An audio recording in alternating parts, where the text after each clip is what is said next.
शब्द है, मैं बताऊं मुझे भजन गाना नहीं आता है, ये एक बड़ी बात हमारी कमी है।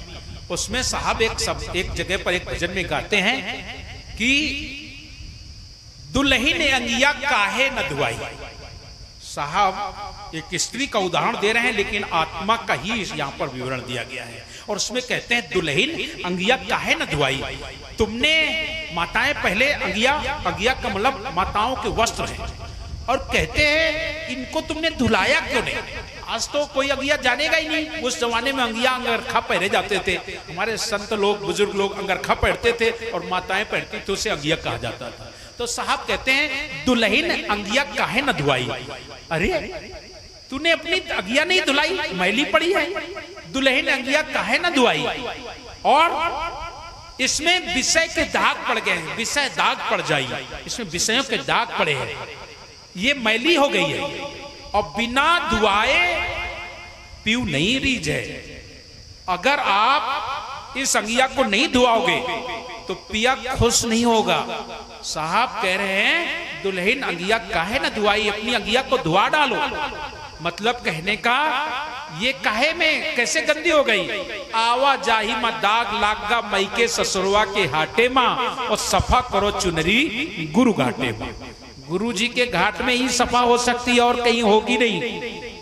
क्यों? सफा करो चुनरी गुरु घाटे मां, गुरु के घाट भरा जल निर्मल, सफा न हुई है कीच कांचे मां। कीच में अगर कपड़ा धोया जाए तो साफ हो जाएगा क्या? कांचना शब्द छत्तीसगढ़ में कहा जाता है, कपड़ा कांच दिया या कांच लाए, कांचने का मतलब धो लाए। वो साहब कहते हैं सफा न हुई है कीच कांचे मां।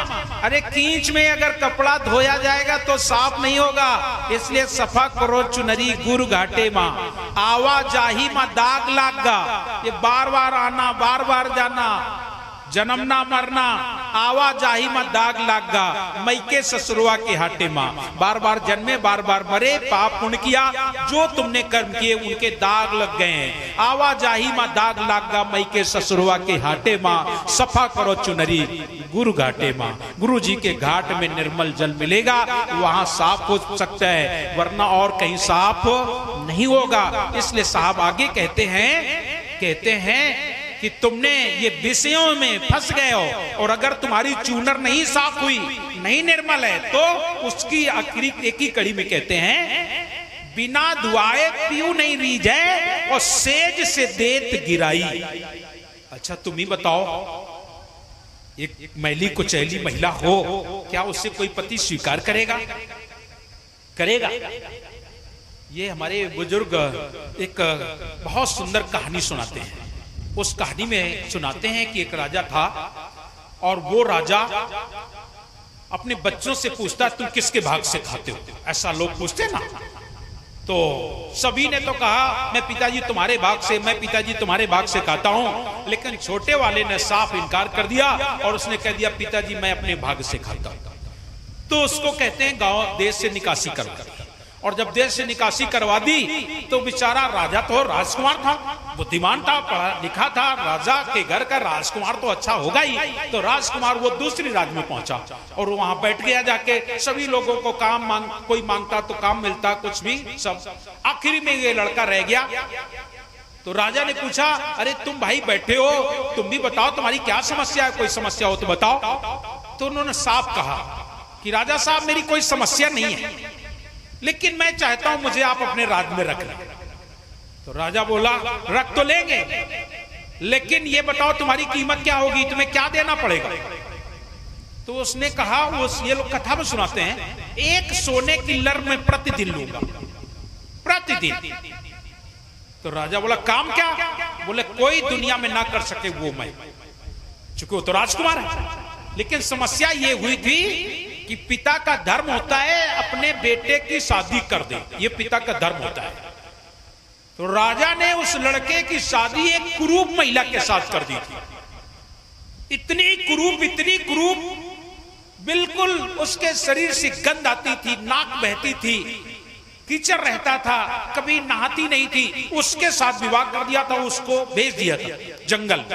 तो एक बुढ़िया मिल गई, तो बुढ़िया बेचारी कंडा बीन के अपना जीवन यापन करती थी। तो बोले बुढ़िया से कि ये ले बहू और कंडा पिंडा बंद कर और देख इसमें डलैया में तमाम पूड़ी है, 2-4 दिन तो चली जाएंगी, तू खा और मैं जा रहा हूं राजा के यहाँ। और वहां राजा के यहाँ जाके एक लर पर रोज उसने नौकरी कर और नौकरी कर ली। तो राजा के यहाँ वो तो अपना रहता खाता पीता, और बुढ़िया को कह दिया तू यहाँ से एक लर रोज ले जा। जरा सोचो, मैं आपको ज्यादा विस्तार में नहीं जाना चाहूंगा। वो बुढ़िया एक लर में ले जाती, सेठ के यहाँ जाती दाल चावल लेके और दोनों अपना खाते पीते। लेकिन कुछ ऐसा हुआ कि चोर बदमाशों ने, और वो राजा नहीं आ रहा, वो लड़का नहीं आ रहा, क्यों? वो मैली है, गंदी है, इतनी गंदी है, इतनी कुरूप है, नहीं आ रही है। राजा वो राजकुमार नहीं आता, एक भी दिन नहीं आया। लेकिन चोर बोले चलो चोरी करें। जो चोरी करने गए तो एक जगह अभी शादी हो के आई, बड़ा सुंदर लड़की और लड़का कुरूप। तो वहां से भगे और यहाँ आए जंगल में, तो यहाँ देखा तो यहाँ लड़की बड़ी कुरूप। और बोले लड़का जब राजा के यहाँ इतना बड़ा काम कर रहा है तो जरूर अच्छा होगा। तो बोले चोरी तो बंद करो, तो वटाई करना शुरू कर दो। तो उस लड़की को लाकर जंगल में छोड़ दिया और उस लड़की को सेठ के घर पहुंचा दिया। मैं आपको ये केवल इतना बताना चाहता हूं, वो दोनों जागे तो उनकी बुद्धि खराब हो गई और वो लड़की फिर बहुत कुछ काम करती है और अंत में उसने महल भी बनाया और राजा के पास जाके फरियाद लगाई कि इनको कभी आप छुट्टी नहीं देते हो। राजा छुट्टी देता है, वो लड़का आता नहीं है क्योंकि वो लड़की कुरूप है, ये सोच के। और जबकि वो बदल गई है, वो दूसरा आ गया, ये सोच के आया नहीं। 1 बार 2 बार छुट्टी दी गई, आया नहीं। वो लड़की बार बार जाती और कहते कैसे आप छुट्टी देते हो, आते नहीं। तो दोबारा फिर उनको पुलिस वालों के साथ भेजा गया और जैसे पहुंचे तो देखा तो वो तो रानी थी, सुंदर लड़की थी। देख के राजकुमार को होश आ गया। कथा बहुत बड़ी, मैं उस विस्तार पर नहीं जाता, लेकिन मैं तुम्हें केवल इतना बताना चाहता हूं कि उस दिन से राजकुमार वहां आने लगा और उसको एक संतान भी हुई। केवल इसलिए मैं तुम्हें बताना चाहता हूं कि जो महिलाएं गंदी होती हैं, विचारों से गंदी होती हैं, शरीर से गंदी होती हैं, उनके पिया उन्हें पसंद नहीं करते हैं। ये साहब स्त्री का उदाहरण देते हैं, लेकिन तुम्हें आत्मा से बताते हैं। जिनका मन, जिनकी आत्मा गंदी है, अशुद्ध है, अपवित्र है, जिनके जीवन में आचरण गंदे हैं, जो तमाम प्रकार की अवगुण करते हैं, तंबाकू, बीड़ी, सिगरेट, भांग, गांजा, अफीम, चस, मद, मांस, जुआ, चोरी, छल, कपट, व्यभिचार, दुर्गुण करते हैं, जिनके अंदर काम, क्रोध, लोभ, मोह की धारा बह रही है बराबर, ऐसे लोगों को देखकर साहब कबीर कहते हैं कि तुम्हारी ये चूनर मैली है, मैले वस्त्र है, इसलिए जब तुम सेज पड़ जाओगी तो वहां से तुम भगा दिए जाओगे। इसलिए साहब कहते हैं दुल्हन अगिया काहे न धुआई, अरे ये बिना धुआए पीऊ नहीं रीझत, सेज से देत गिराई, सेज से तुम्हें गिरा देंगे।